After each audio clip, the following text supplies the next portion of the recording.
రోమీయులకు రాసిన పత్రిక 8వ అధ్యాయం 28వ వచనం, దేవుని ప్రేమించు వారికి అనగా ఆయన సంకల్పం చెప్పున పిలువబడిన ప్రతి వారికి కూడా మేలు కలుగుటకై సమస్తము సమకూడి జరుగుచున్నవని ఎరుగుదాము. మేలు కలుగుటకై సమస్తము సమకూడి జరుగుచున్నవని ఎరుగుదాము. స్తోత్రం దేవ సర్వోన్నతుడా. ఈరోజు ఈ యొక్క వాక్య ధ్యానం ద్వారా మాతో మాట్లాడి ప్రతి వారిని బలపరచమని, విత్తబడిచిన వాక్యం వ్యర్థం కాకుండా ప్రతి వారు ఆదరించబడినట్లు, నీ అభిషేకం చేత నింపబడినట్టు సహాయం చేయమని నజరేయుడైన యేసుక్రీస్తు నామములో ప్రార్థించి నమ్మి పొందుకుని నమ్మ పరమ తండ్రి, ఆమేన్. ప్రియులారా, ఎంతో అద్భుతమైన మాట ఇది. రోమా 8:28 దేవుని ప్రేమించే వారికి నువ్వు దేవుని ప్రేమిస్తున్నావా? అయితే నీ కొరకు దేవుడు నీతో మాట్లాడుతున్నాడు. ఆయన సంకల్ప చెప్పు నువ్వు పిలవడిన వ్యక్తి అయితే మేలు కలుగుటే సమస్తము సమకూడి జరుగుతుంది. ప్రజెంట్ నువ్వు కీడును అనిపిస్తూ ఉండొచ్చు, ప్రజెంట్ నువ్వు సమస్యలో ఉండొచ్చు, కానీ దాని దేవుడు మేలుకరంగా మార్చే దేవుడు. నువ్వు దేవుని మీద ఆధారపడాలి. నీ జీవితంలో ఎటువంటి సిచ్యువేషన్ గుండా వెళ్ళినా కూడా దేవుని మహింపరచాలి. హల్లెలూయా. అటువంటి భాగ్యం ఇక్కడ ఉన్న వారికి దేవుడు దయచేయాలి. ఒక సహోదరి నిద్రపోయింది, మార్నింగ్ లేచి అద్దంలో చూసుకునేసరికి భయంకరమైనటువంటి పరిస్థితి ఏర్పడింది. జుట్టంతా ఊడిపోయిందంట ఆమెకి. తెల్లవారు లేచేసరికి 3 వెంట్రుకలు మాత్రమే ఉన్నాయంట. 3 వెంట్రుకలు ఉన్నాయి. మొత్తం హెయిర్ అంతా లాస్ అయిపోయింది, జుట్టంతా కోల్పోయింది.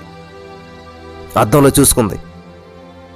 మనమైతే ఏం చేస్తాం? బోర్ను వెలిపిస్తాం. షాక్ అయిపోయింది ఆమె. కానీ దేవుణ్ణి చూసి యెహోవాను బట్టి ధైర్యం తెచ్చుకుంది. యేసుక్రీస్తు ప్రభువుని పెట్టి ధైర్యం తెచ్చుకుంది.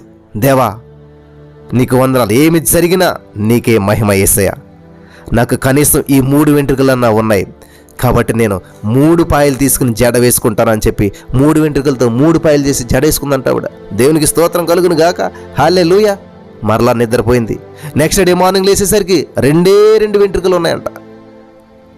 మరలా లేచి ఆమె ఏం చేసింది? ప్రభువా ఈ 2 వెంట్రుకలన్నా ఉన్నాయి కనీసం, థ్యాంక్ యూ జీసస్ అని చెప్పి దేవుని స్తుతిస్తూ ఆ 2 వెంట్రుకలు లెఫ్ట్ సైడ్ ఒకటి, రైట్ సైడ్ ఒకటి వేసుకుని 2గా వేసుకున్నదంట. 2 పాయలు తీసుకుని. దేవునికి స్తోత్రం. తెల్లవారేసరికి నెక్స్ట్ డే మార్నింగ్ ఒకే ఒక వెంట్రుక ఉన్నదంట. దేవా కనీసం ఈ ఒక వెంట్రుకనన్నా ఉంచామని చెప్పి దానికి శుభ్రంగా నూనె పెట్టి మంచిగా ఇలాగ వెనక్కి వేసుకున్నదంట. నెక్స్ట్ డే మార్నింగ్ అయ్యేసరికి ఆ వెంట్రుక కూడా ఊడిపోయిందంట. ఒక్క వెంట్రుక కూడా లేదు. యేసయ్యా నీకు వందనాలు యేసయ్యా, థ్యాంక్ యూ జీసస్.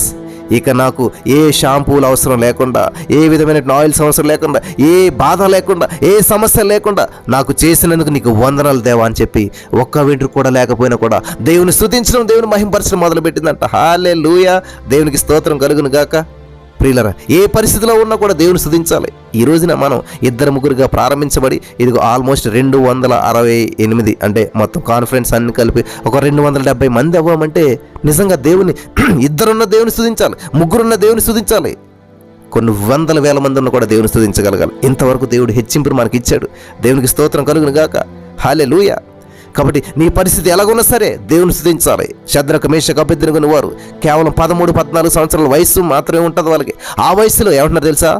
ఇదిగో ఈ అగ్నిగుండం ఎంత ఆఫ్టర్ ఇది, దీని నుంచి మా దేవుడు కాపాడగలుగుతాడు. ఒకవేళ కాపాడకపోయినా కూడా మేము దేవుని స్తుతిస్తాం. దేవునికి స్తోత్రం కలుగును గాక. దానియేలు సింహాల బోన్లోకి వెళ్తూ దేవుని స్తుతించుకుంటూ వెళ్ళాడు, దేవుని మహింపరచుకుంటూ వెళ్ళాడు. అంతేగాని శ్రమల్లో ఉన్నానే, నేను ఘోరమైన ఇబ్బందుల్లో ఉన్నానని చెప్పి ఎవరో కంప్లైంట్ చేసినటువంటి వారు కాదు భక్తులు ఎవరు కూడా. ఈ రోజున వాళ్ళ గురించి కొన్ని వేల సంవత్సరాల తర్వాత కూడా మనం ధ్యానిస్తున్నామంటే సమస్తము సమకూడి మా దేవుడు మేలు కొరకే చేస్తాడు. మా దేవుడు మా జీవితంలో మేలే చేస్తాడు. మా దేవుడికి మేలు చేయటం మాత్రమే తెలుసు.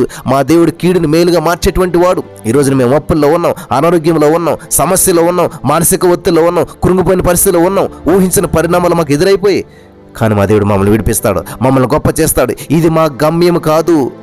యేసోబు గమ్యం సింహాసనం, యేసోబు గమ్యం గోతులో కాదు, యేసోబు గమ్యం జైల్లో కాదు. అవి వెళ్ళే మార్గంలో ఒక స్టాప్స్ మాత్రమే. కాబట్టి ఈరోజు నీ జీవితంలో ఒక పరిస్థితి కూడా నువ్వు వెళ్తున్నావేమో, ఈరోజు నీ జీవితంలో ఊహించిన పరిణామాలు ఎదురయ్యేమో, నిందలు, అవమానాలు, అప్పులు, అనారోగ్యం, పేదరికం, ఒంటరితనం, మానసిక ఒత్తులు, కృంగుదల, ఇరుగు పొరుగు వాళ్ళ మాటలు నిన్ను బాధ పెడుతున్నాయో, నిన్ను హింస పెడుతున్నాయో, నేను ఇంక ఈ జీవితం భరించలేను, ఇంక ఈ జీవితంలో నా సమస్య నేను జయించలేను నువ్వు అనుకుంటున్నావేమో. All things are possible with God. హల్లెలూయా.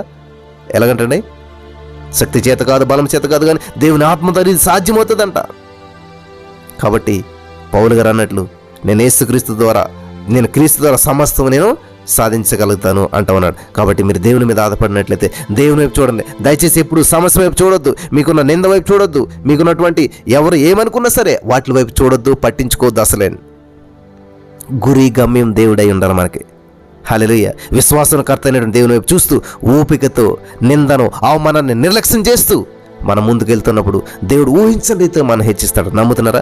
నమ్మిన వారంతా కూడా మీ జీవితంలో ఎటువంటి సిచ్యువేషన్ ఎదురైనా కూడా దానిని బట్టి దేవుని మీరు స్తుతిస్తారు. ఎందుకని? అప్పుల్లో ఉన్నందుకు దేవానికి స్తోత్రం అని కాదు, అప్పుల్లో ఉన్న కూడా తండ్రి అప్పుల్లో నుంచి నేను విడిపించి ఐశ్వర్యవంతుని చేసేటువంటి దేవానికి స్తోత్రం అని చెప్పి దేవుని స్తుతిందాం. అటువంటి భాగ్యం ఇక్కడ ఉన్న వారందరికీ దేవుడు అనుగ్రహించి నడిపించి బలపరచును గాక. ఆమేన్.